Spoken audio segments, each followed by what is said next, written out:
Breaking news as we come to you here on ESPN Radio. Christian Gokel alongside PJ Zuko. Glad to have y'all hanging out with us here from Ian Rappaport at Rap Sheet. Sean Payton has informed the hashtag Saints that he is stepping away. Man. I think the vocabulary there is very important. Didn't say Sean Payton is retiring. Mm-hmm. Said Sean Payton is stepping away. That's a very good point. So, again, Christian Gokel alongside Cam Ursery and PJ Zuko here on Second Down. Obviously has a lot to do with us because we home of the Falcons here in South Georgia. Absolutely. So we're always worried about what's going on over in New Orleans. But Sean Payton, I think the NFL-wide story, one of the best coaches, I'd say consistently top 10, top 5 kind of a coaching mind inside the NFL. Had his couple of scandals there, but for the most part, won a Super Bowl, helped him and Drew Brees, one of the greatest offenses we've seen in the NFL, stepping away from the Saints. Mm-hmm. So there's a few things I want to dive into here. Number one, if he's stepping away, where's your first just reckless guess about where he's going?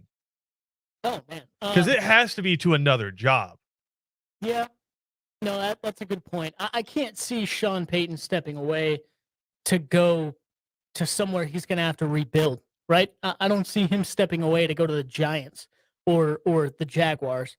I think it'd have to be a pretty solid kind of program organization that's in an okay spot. So the two that come to mind there, and one that actually, just because you reminded me the other day about it, honestly, is Oakland and Minnesota. Obviously, know Minnesota very well from several different kind of classic games that they've had with Minnesota. And then, of course, I mean, Oakland, I feel like Oakland is kind of ripe for the taking, Oakland? right? Oh, my gosh. I've said it like 9 times. Yeah, too. I was just going to see if you're going to correct yourself. No, they're in Vegas now. Like, once I get on a track, man, it's gone. I just see those. I just think Oakland. But yeah, the Raiders, Las Vegas, Welcome and to 2018 ESPN Radio. yeah, and Minnesota. So I think again, like I said, Okay. I feel like Oakland. I feel like Las Vegas is kind of right. Now he's the head coach at Oklahoma. There with Derek Carr and solid year. Too many interceptions, I think, but I think you can put that into a kind of permanent playoff team really quickly if you just have some stabilization. And so some stability, and I think Minnesota is probably a quarterback away from being a really solid team. But Kirk Cousins has never done it for me and never will. All right, Cam. Anyway. Cam, here's what I'm going to say. And I'm going to see if you're following along with me here. We talked about college football coaching changes. And when LSU went and got Brian Kelly, we were like, that's a Mr. Steal Your Coach kind of moment, right? Where it's USC kind of did it to Oklahoma, where it's who are the schools in college football that don't have to worry about A, people coming to take their coach, and B, can go take a coach from anywhere they want to. LSU did it to Notre Dame. USC did it to Oklahoma there, right? Who are the teams in the NFL that have the money, the players and the immediate success, and I guess the marketability / swag to do something like this? First team that comes to mind for me, and it's a team that has coveted this guy for a long time, Dallas Cowboys. And that's the team I was going to say. What's weird about that is Dallas Cowboys have a head coach. Well, But Jerry Jones don't give a rip about that. Yeah. If the Cowboys can go and snag Sean Payton, they're going to do it. In my mind, that's the most realistic expectation about where Sean Payton ends up. That was actually my first choice, Dallas. I know they got a coach, but I was going to go Dallas because of what you said. They got the money. They got the team. They have their quarterback. They're set in stone. I think they're just a coach away. And Sean Payton is one of the greatest offensive minds ever. It would be either Dallas or Vegas for me, because I think Vegas has a lot of salary cap room coming up. Get a free agent like Russell Wilson. He'll love Vegas. But, I mean, I understood why he left New Orleans.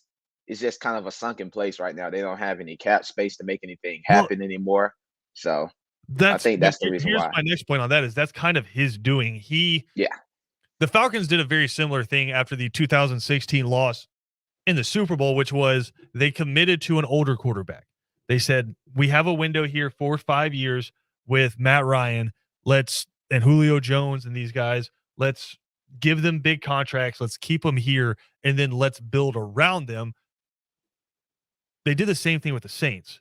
Drew Brees had the big contract, and then they went out and they got the big name guys. They bring in the Michael Thomas in the draft, but other guys, especially on the defensive side of the football, they kept adding pieces on the defensive side of the ball and kept spending that money and had almost no cap the last couple of years. Now you're looking at it. Drew Brees retires. Sean Payton kind of does the 1-year experiment with Taysom Hill and Jameis Winston. Doesn't really work out. You have no money. Taysom Hill's on a multi-year deal here. You're about to lose a bunch of these free agents, and a bunch of guys are coming up on new deals. This is a really tough spot for the Saints, and Sean Payton just said, peace out. Whereas I appreciate it. Flip side of that, Dan Quinn just got fired. Yeah. And the difference there, I think, one of the guys won his Super Bowl, the other one lost it. Yeah, that's true. I'm just happy Sean Payton is out of our hair now. He's just a great offensive mastermind in general. I see somebody's commented Miami Dolphins. I could see that, but that's kind of like, I want to say a rebuild project, but I don't know if Tua is the guy he would necessarily want to build around. I could see Dak or Derek Carr or, get Russell Wilson in Vegas, but I'm glad he's out of our hair. He's not in New Orleans anymore. I will say that. We got a pretty talented young core there in Miami. I think that's kind of a good point. I think, like you said, there's some things to do there for sure. But I don't feel like Brian Flores was doing a terrible job, and you have some talent down there to work with. So that might be something to watch. I think a lot of things in Miami point towards Harbaugh. Yeah. Coming from Michigan, there's been a lot of speculation about that. And I think basically now it's coming down to semantics where the Dolphins and their ownership don't want to seem like they're taking him away. So they kind of want him to step down first and then they hire him. Right. So it's an interesting situation, but this kind of coming out of left field here. I shouldn't say that. There had been some rumblings. Basically, Sean Payton hadn't told the Saints whether or not he was coming back yet. So there was some rumblings that something could be up, but he was still on a multi-year deal. But this is huge. This is, I'd say, coaching-wise, this is the most significant news that we have seen of this go-round. Because like I said, this is a top 5, top 10 kind of a coach in the NFL. I would say I'd be pretty comfortable saying top 5 coach in the NFL. Yeah. Like I feel like Bill Belichick and Andy Reid are kind of like 1-2. But then after that, I mean, Sean Payton, Super Bowl champ. Super Bowl champion. I mean, other than this year, really has had his team in contention every single year.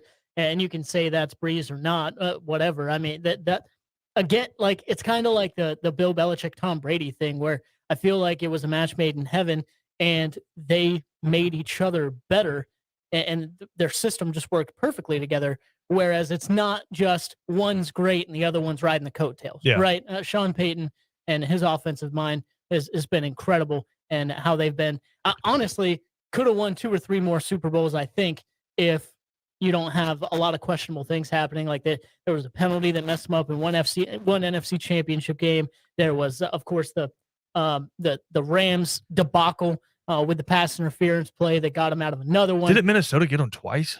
Yeah. Yep. Well, that's the thing is Minnesota, one year it was a red zone stand where I feel like there was the call could have been overturned, like the catch could have been overturned, but it wasn't. And then you have Stephon Diggs. Yeah. So it's like, I mean, what are you going to do about that? That's just Okay, so here where we're at, though, let's talk about it from the Falcons' perspective. Yeah. So you look around the NFC South. Chris Mortensen reported a few weeks ago that the Falcons behind closed doors have committed to Matt Ryan again for next season. I think that makes a lot of sense. Like, unless somebody was going to offer you a draft pick for Matt Ryan and you can move on from him and they were going to eat some of the money, it didn't make sense to move on from Matt Ryan for a couple reasons. Number one, Matt Ryan isn't playing bad football. And number two is I don't think there's a quarterback in this draft that you're spending the number overall pick on. No. So, and even if you did, is he playing this year? Because you still have Matt Ryan. Yeah, absolutely not. Yeah, so Matt Ryan is going to be there next year. You don't know who your wide receivers are. Lord knows you don't know who your running backs are. Offensive line, not great this season. Defensively, it's bad. I mean, you have AJ Terrell and Grady Jarrett, and everyone keeps jumping on Foye Oluokun for leading the league in tackles, but I don't know if that's a good thing or not, or the fact that just he's catching a lot of guys 6 yards downfield because the defensive line isn't doing a whole lot. So the Falcons not in a great spot, but you look around the NFC South, there's a potential Tom Brady retires. I know, PJ, you were like, no, like it's not happening. There is potential, but I he was don't just think on it his is show personal. on Sirius, and he was kind of going back and forth. So I think like it's probably like 70-30 he comes back, Yeah. which is a bigger percentage than we've seen in the past. For sure. Look at Carolina. Carolina's kind of right now. Don't really have a quarterback. I mean, is it Sam Darnold? Is it PJ Walker? Is it Cam Newton? Like, who's their guy? Yeah. Christian McCaffrey has just kind of been an enigma. Like, you don't know what you're going to get out of him. Defensively, they've been okay, I guess. And then the Saints are a wreck right now, and they just lost their head coach. Yeah. So is it wild to say that the Falcons aren't in a terrible position right now inside of their division? I don't think that's unfair to say by any means. I think that's I think they are in a good spot. But the thing with the Falcons is they need to get out of their own way.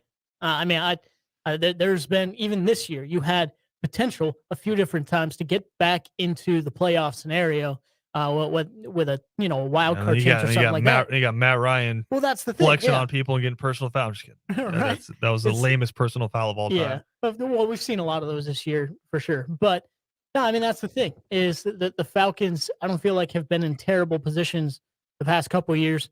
That they just need to get out of their own way and go and take, what they can, meet that potential. So I think they are in a good spot, especially like you were talking about with Tom Brady, if that commitment does come. Right now, you're in an okay spot. If that retirement comes, I think you're in a great spot, right? But I would agree with you about the Panthers and the Saints as well. Of course, who do the Saints get next? How much turnover are we going to see from the roster now that they're going to need to get a new coach? There could be a lot of different things happening there. And yeah, the Panthers remind me a lot of the Giants right now, actually, which is weird because 5-6 years ago they were in a Super Bowl, right? They remind me a lot of the Giants, where it's like it's Christian McCaffrey and he gets hurt because he has to do too much all the time. You don't have a quarterback, which you can say what you want about Daniel Jones. And then their defense is pretty solid, but not enough to carry them. Yeah. So they're the Giants. So I think you're pretty solidly in second spot right now if you're the Falcons. And if you can, one, get out of your own way, and two, have Tom Brady retire, those are two pretty huge things. And you got to wait and see what happens there. But again, you got the draft coming up. I think that's going to be a pretty big signal about where this front office thinks they are as a team, right? I mean, obviously mailing it in as a team is if you draft a quarterback. That's when you're just like, we're kind of over with this team. It's time to completely start the rebuild. Yeah. But last year, I think you kind of saw the opposite. I think they can still win with Matt Ryan. That's why you draft Kyle Pitts, right? Now you need to figure out, okay, what is the biggest glaring need? Or do you just take the best player available? I've seen some mock drafts where they have Derek Stingley Jr. going to the Falcons at 8, which I think if you look around the team, I wouldn't say corner is the biggest position to need. You have AJ Terrell, and then if you can find a vet or somebody you feel like is on your own team to go on the other side, I think you're in a pretty good spot. But if you go get Derek Stingley Jr., I think you're in a really good spot. Or you guys know this, I've been saying it for the last 3 years. The Falcons have never been tough. Like in relevancy to the NFL. Like, do I want to line up against anybody that suits up for the Falcons? Absolutely not. Right. But in terms of the NFL, the Falcons have never been a team where you look at them and you say, all right, it's going to be a back and forth slobber knocker kind of a game, right? The Falcons have never been tough. I think the closest you could say they got is early in Matt Ryan's career with the Harvey Dahl offensive line. Like 2012. Run with Michael Turner running the football for 1,800 yards. I think that's about as close as you've gotten. But I'm looking at it and I'm thinking you got to take somebody up front, whether that's offensive line, defensive line. If Cross, the kid out of Mississippi State, is there, which I want to talk about Mississippi State a little bit later in the show because I have an observation about them just from the playoffs and from the draft. But is it Cross right at that spot? Or do you take a Jordan Davis, which some people have the Falcons mocked up to take right there? Do you take an offensive lineman, defensive lineman? You just got to get tough because the Falcons defensive line, you've never been worried about it. Even when they had John Abraham, even when they had Patrick Kearney, never been worried about the Falcons defensive line. For the most part, it's dudes getting blown off the ball and big gaping 6-7 yard holes. I mean, Cam, you've watched a ton of Falcons games over your life. How many times have you been watching the game and it's just teams can run the football up the middle whenever they want to. A lot. I mean, one year in particular, we lost to Philly when they won the Super Bowl, and we held them to 15 points. It was 15-10. That was their lowest scoring game in that run. And they literally, the last drive, just ran up the middle every time with that big old line and just bullied the heck out of the Falcons. So I would like to get tough. I know I watched McShay and Mel Kiper yesterday, and they were saying the Falcons were looking at Malik Willis. They like Malik Willis's talent. I don't know what the Falcons necessarily need. They need everything. So whatever they pick, I'm going with it at this point. I don't know what they need. I think if the Falcons draft one of the quarterbacks in this class at 8, it is a absolute calamity. Nothing against those quarterbacks. I don't think any of them deserve to go inside the top 15. It is what it is. Mhm. And I think the best of them is probably Kenny Pickett. I don't think he's a top 15 pick. No. I mean, could he be an NFL starter? Yeah. Is he one of those Trevor Lawrence level players where he could come in, a Joe Burrow kind of a player? Absolutely not. There's not one of those in this draft. Yep. So I think the Falcons select a quarterback at 8. I think that's a shame. I think a lot of people are saying, hey, maybe trade back and get some extra picks. I think you got to take advantage. This is a really good defensive draft. Get a linebacker. Mm-hmm. Get a Nakobe Dean, right? Get an edge rusher. Get somebody who can get after the quarterback. If, for example, a Kayvon Thibodeau slips, something like that, right? I mean, that's the dream scenario, obviously. But a lot of drafts we've seen, you have Aiden Hutchinson going number 1 overall, some offensive linemen then going after that. So, I mean, maybe you get one of those 2 guys slips down to you, even though I'm not an Aiden Hutchinson fan whatsoever. But you need something to get tougher. We always hear Falcons need edge rushers, right? Falcons probably need a wide receiver in this draft. Falcons need secondary help. You know what the best teams do? I mean, look at this past weekend. What do the best teams do? Absolutely blast you off of the football. Yeah. Specifically, look at Saturday. Right. Saturday was a bloodbath up front. Mm-hmm. The Falcons would have gotten creamed by any of those 4 teams on Saturday just because they couldn't stand up front. So I think number 8 overall pick, I think you got to use it on something that's going to toughen up this team, because right now nobody is worried about playing the Atlanta Falcons. Let's take a quick break. We're going to come back, talk some more football next right here on Second Down.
Second Down on ESPN Radio is presented to you by the Uniform Source. Christian Gokel alongside PJ Zuko and Cam Ursher. Again, breaking news about 25 minutes ago. Now, Sean Payton has informed the New Orleans Saints that he is stepping away, and just going through Twitter during the break there, a lot of indications pointing towards Dallas, who still has a head coach. Mm-hmm. That's crazy. See, that's the thing, is that's exactly why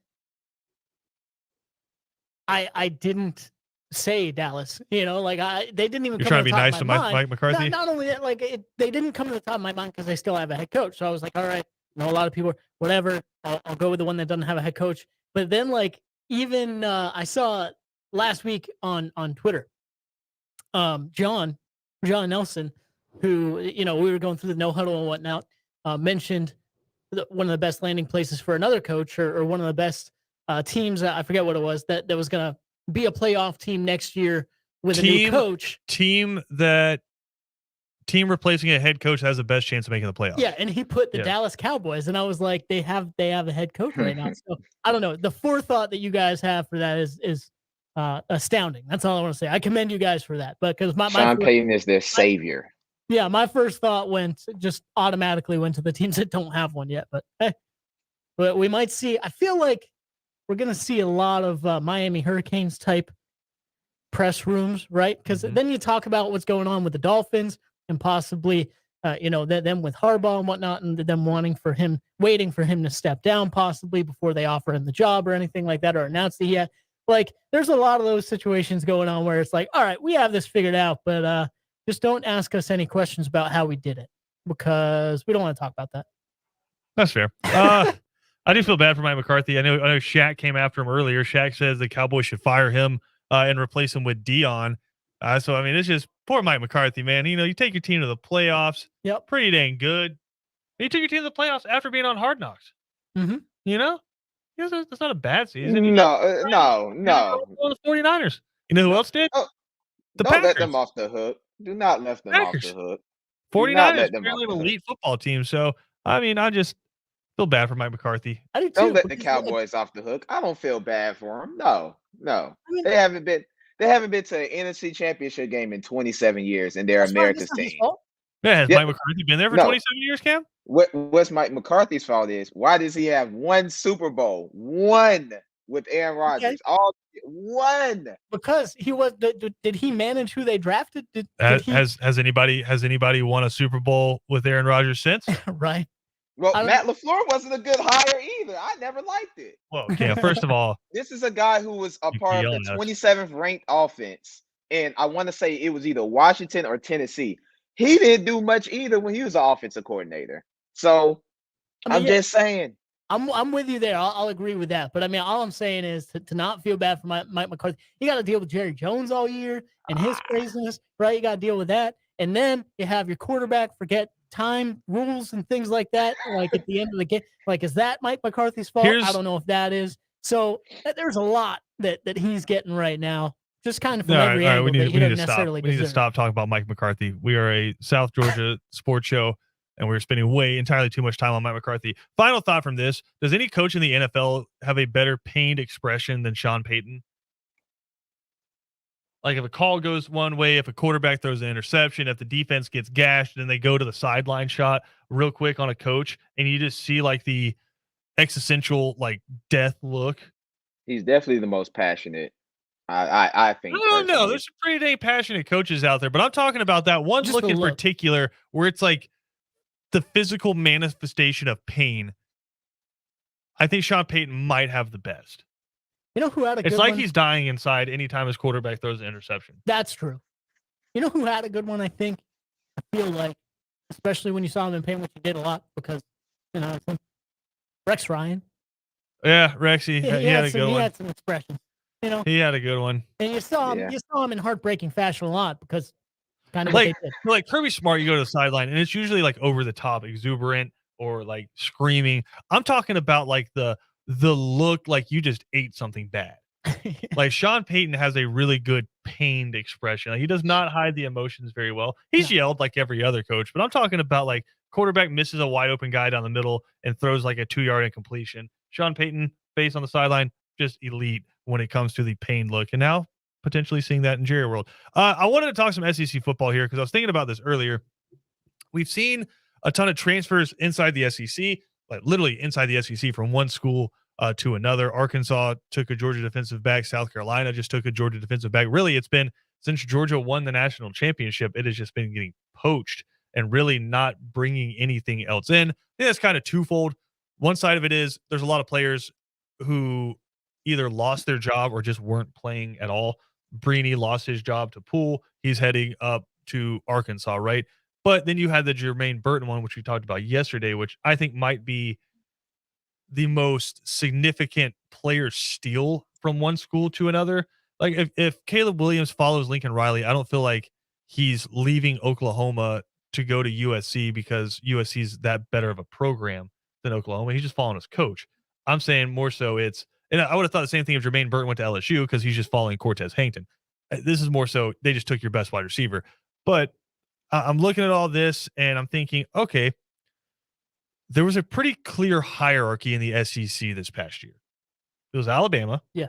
And there was a little bit of a question mark towards the end because if they dropped another game, could Texas A&M potentially get that SEC championship spot? But then Texas A&M kind of self-imploded down the stretch. So did Auburn. I think lost 5 games in a row to end the season. So they kind of took any kind of fun out of the race. Then the SEC East, it was pretty much determined beginning of the season, but I guess there was like a question mark in the Kentucky game if Kentucky somehow came into Athens and found a way to upset Georgia. But beyond that, Georgia was the front runner the entire time. First question to you guys is that the same situation in 2022? I think it's pretty clear that it is in the West. In the East? Is Georgia far and away the front runner in the East? Yeah, I think so still. Because you have what I know, as you mentioned, you have a lot being poached right now. And you don't have a lot via the transfer portal coming in. But I think also everything coming in for Georgia is in recruiting. You're building that depth back up through recruiting and being one of the top recruiting teams in the nation every single year. So naturally, also next year, some of those guys are going to go. So that's just kind of how that works. So I think it's not only what Georgia has coming back, it's also looking around the SEC East and not seeing a lot of huge contenders that I think I should give a huge amount of respect to when it comes to comparing them to Georgia. I don't think Florida's just a 1 year, okay, we were bad and now we're great now. I don't think that's just a 1 year transition. I think I respect the heck out of what's been happening at South Carolina, but even then, still, fringe, not even really on the edge of competing against Georgia, I don't think. So basically you go down the list, and I think all those teams in the East are in that same vein. I am, like in a 1-game scenario, which is of course what it'll be, I am interested to see again what Tennessee can do against Georgia. But can they do that all year? And can they compete for the SEC East title? I don't think that's next year. So basically, yes. Long story short, I think the hierarchy is still the same there in 2022. Cam, who's the second best team in the SEC East then? I still go Kentucky. Based off the momentum they had this past season, I'll go Kentucky. Florida is a close second. I got to see what Florida brings back and what they're doing as far as recruiting. But outside of that, I still think Georgia is far and away the best team. South Carolina and Spencer Rattler is cute, but is it gonna get you? Okay. No, yeah, it's cute. I love Spencer Rattler. It's cute, but it's not going to get you to that level of where Georgia's at. And I know Tennessee is bringing Hendon Hooker back.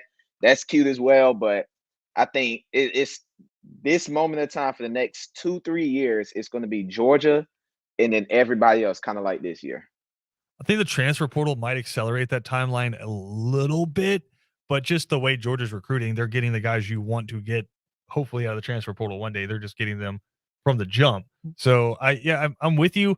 I just find it fascinating because I do think that second place is wide open. I think Kentucky's losing a lot. I mean, Wan'Dale Robinson's gone to the draft. They're losing a couple of big time offensive linemen. Kennard, one of those guys who all-American level tackle that who's going to be going to the NFL draft. So I think Kentucky probably takes a step back in 2022. I agree with you guys on Tennessee because I think Hendon Hooker really started catching his stride midway through the season. Obviously, ran up against a really elite, one of the best ever Georgia defenses, right? But I mean, played some really good football, and now we'll have another season in that Josh Heupel offense. I think they'll be fun. I think you guys are kind of underrating South Carolina a little bit, though, because yeah, they're losing Kingsley Enagbare. He's going to the draft. You lose. Why am I blanking on his name right? Kevin Harris out of Bradwell, who just set all kinds of records at South Carolina at the running back position. But F. Marshawn Lloyd, who people have kind of forgotten about a couple years ago, 5-star running back, I think 1 or 2 running back in the country, coming in, tears an ACL and is out, and finally got to come back and play last year, but again, behind Kevin Harris. I think if Marshawn Lloyd can take that next step, I think if they can block up front, South Carolina is always going to have some good receivers. I mean, you're seeing Deebo Samuel massacre people in the playoffs. Before him, it was Alshon Jeffrey. So South Carolina, for whatever reason, always spits out players. I think South Carolina with Spencer Rattler could be really good. Now, I do think this is funny. I've seen a lot of South Carolina sites saying the battle between Luke Dodie and Spencer Rattler. What the hell out of here? What? I understand coaches have to say that, but as media members, you do not have to say that. And I got all the respect in the world for Luke Dodie, but when it came down to it, I know he got banged up a little bit, but he was battling our boy Zebulon Nolan for playing time there at the end of the season. And then you had was he a grad transfer or was he just either way, you had another quarterback come in and was playing over you. Was it Jason Brown as the season kid who beat Florida? So I think Spencer Rattler, we can pretty much assume is going to be South Carolina's week 1 starter. And Shane Beamer knows how to coach ball. Yeah. And he got the tight end to come with him from Oklahoma too. That defense is going to be salty. I think South Carolina could push for that second spot. I think Missouri will be okay. Tennessee, like I said, depending on the defense, because that defense was atrocious last year. They gave up 378 points last year. Yeah, and then the only one who gave up more in the SEC East was Missouri, who gave up 440. I'll take that back. Missouri gave it the most. There's Vanderbilt way down at the bottom. I had to scroll. I had to go to a new tab. Vanderbilt gave up 430. But Tennessee's That's kind of defense how that works with everything, right? Yeah. You got to keep You scrolling. forget about Vanderbilt. But Tennessee was bad on defense last year, and they haven't done a great job of bringing guys in transfer or recruiting. So I don't really see that changing next year. I think South Carolina could be pretty dang good with Spencer Rattler. They were 7-6 last year. I could see a 9-win football team. Ooh. I don't know. We'll see. I don't believe in Spencer Rattler that much. Not gonna lie. Is it just highly touted? You have all this potential, everything like that. So I need to see more from him before I just jump on the bandwagon and think, man, this kid is enough to help a program get to the next level. Like I just don't know. I never saw it. Because that's the question around Spencer Rattler, right? Is, hey, we just saw him get replaced by Caleb Williams, and Caleb Williams just changed everything for Oklahoma. Like, did he? I'm trying to pull up on the fly here Oklahoma's 2021. I mean, things happen. You saw Jalen Hurts get his late success when he transferred from Alabama to Oklahoma. So same thing can happen for Spencer. I always say change can happen, and change is good sometimes. I can't say that. I'm trying to pull up the scores here from Oklahoma because so Caleb Williams takes over, and Caleb Williams is like the hottest name inside college football. So you beat Texas, and he comes in this the second quarter, and you come back and you beat Texas down big. You beat them 55-48. The next week, you beat TCU, and I think he had like a 4 or 5 touchdown game there. He put up 52 points. But then you look at Kansas, and that game was tight, like tight, all the way down until the very end. I think it was like 23-21 or something like that. Like Kansas was winning that football game, and it wasn't great. You lose to Baylor, and you only put up 14 points. You scored 28 against Iowa State, right? So it's just like, was it Spencer Rattler, or was maybe just like the Oklahoma offense not as good as we have seen it before last year? I mean, we've seen so many great wide receivers, some good running backs come through there, amazing offensive linemen have come out of the Oklahoma program. I think Spencer Rattler, you put him in the SEC, give him let him work with Shane Beamer. It's a market improvement over anybody they had playing quarterback last year.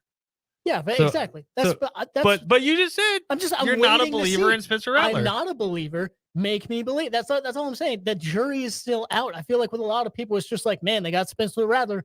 They're going to be great now. Like, I can't say that because I don't know. Show me.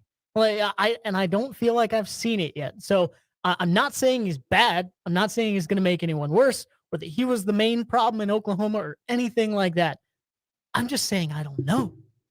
I haven't got enough material of him on the field. I got his measurements Yeah. and all that. Well, and, he had and too many 100. people just believe in that, but like I need to see something more. Here, Spencer Rattler had 187 attempts last year, and I guess over half a season, roughly 30 a game, right there. Completed 75% of his passes for 1,500 yards, 11 touchdowns, and 5 interceptions.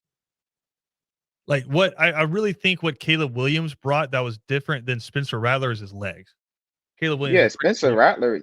and Spencer Rattler won a Big 12 championship too. yeah, I mean, he's no slouch. I think Caleb Williams or Lincoln Riley looked at the offense and said, "I need this dynamic. I need a dude who, because the wide receivers aren't getting open.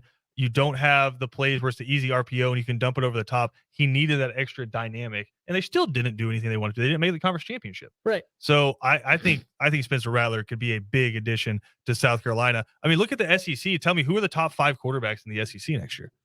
Yeah, I mean, Is Bryce Young, and then how do you? Yeah. it's Bryce Young, and then It's wide open. Probably Hendon Hooker, maybe. I think Hendon Hooker is probably up there. I mean, Stetson Bennett, number 2. Yeah, my phone. See, I'm already a Georgia fan. I'm already just like a Georgia fan. Yeah, Sorry. I was about to say you're a resident Penn State fan. Are you hopping on the bandwagon? Are you making an I'm announcement, already PJ? completely forgetting about my the Are college you football playoff making an champion. announcement right here? Absolutely not. No, by no means. Yeah.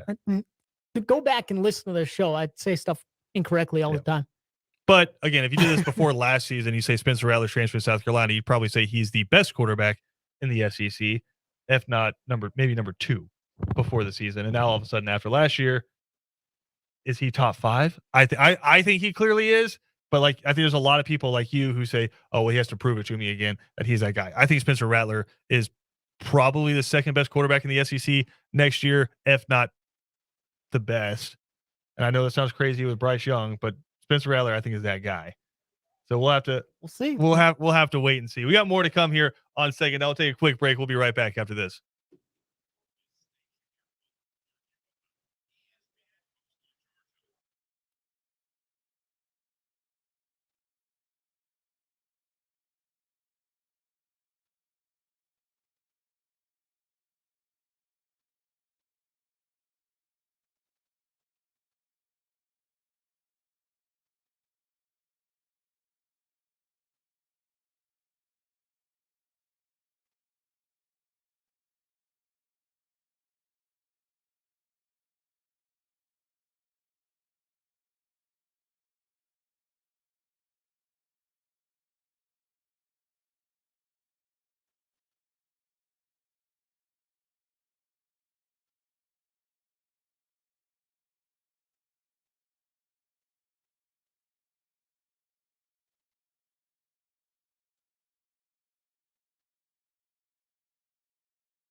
Second Down on ESPN Radio is presented to you by the Uniform Source.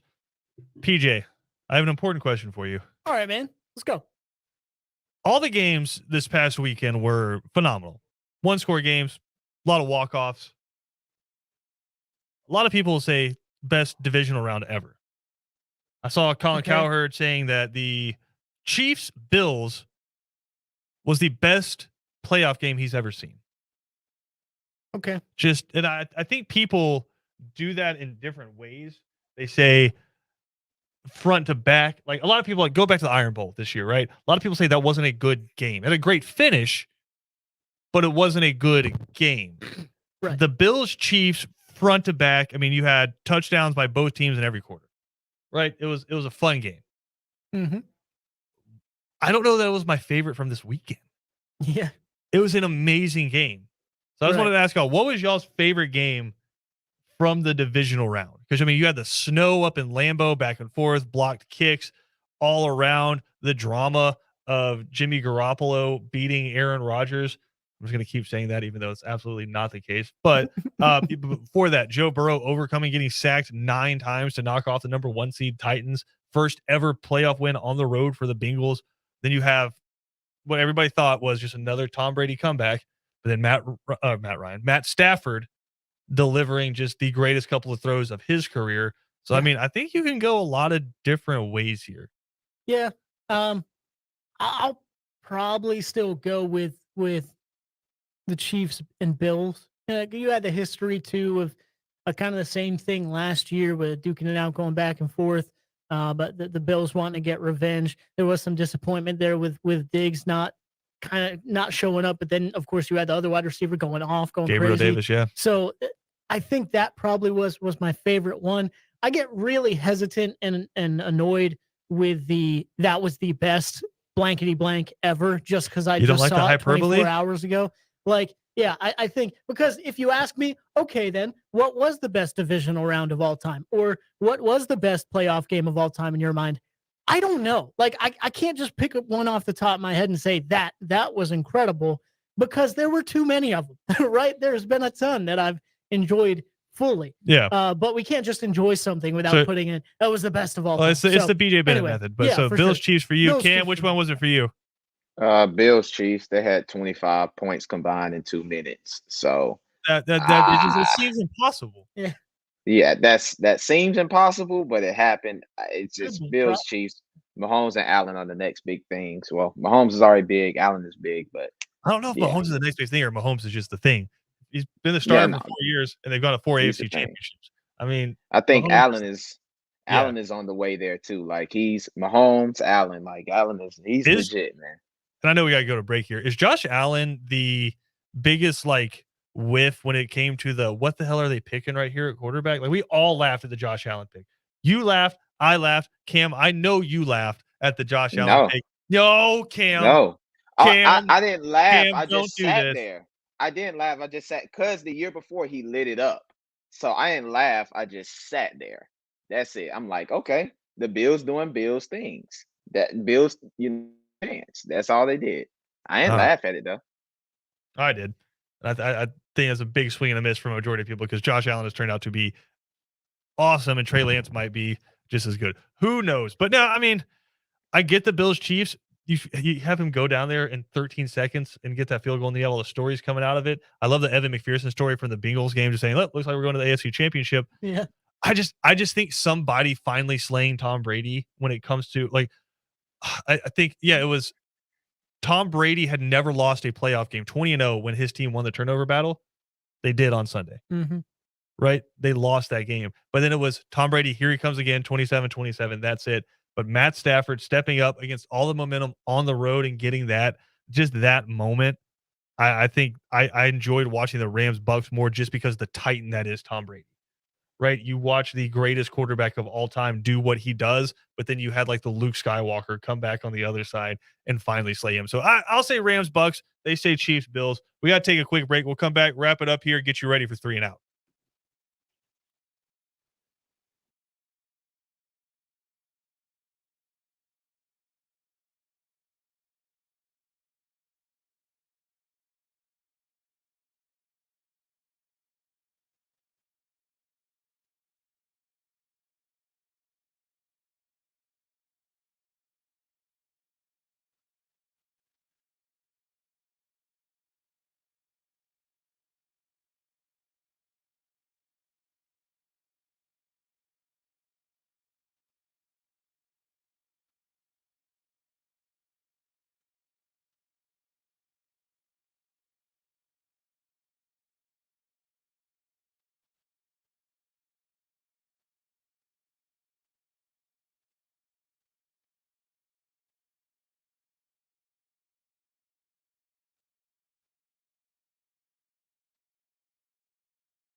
Second Down on ESPN Radio, presented to you by the Uniform Source. Appreciate everybody hanging out with us today. Got a big 3 and Out coming up next. Update you on where Major League Baseball stands as the guys are getting together finally for some labor negotiations. Apparently, one of the 3 big hurdles they got jumped over yesterday. So we could hopefully see baseball starting on time.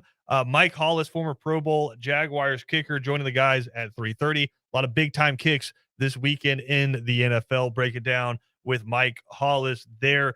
More updates on the Sean Payton news. And then at 5:05, Kylie McDaniel, ESPN Baseball Insider, to give us the latest from those ongoing MLB, MLB PA updates as those guys, again, finally sitting down for the first time since December 1st. All that coming up next on 3 and Out. If you miss any portion of our show today, you can check it out on ESPNCoastal.com, Spotify, Apple Podcasts, or YouTube.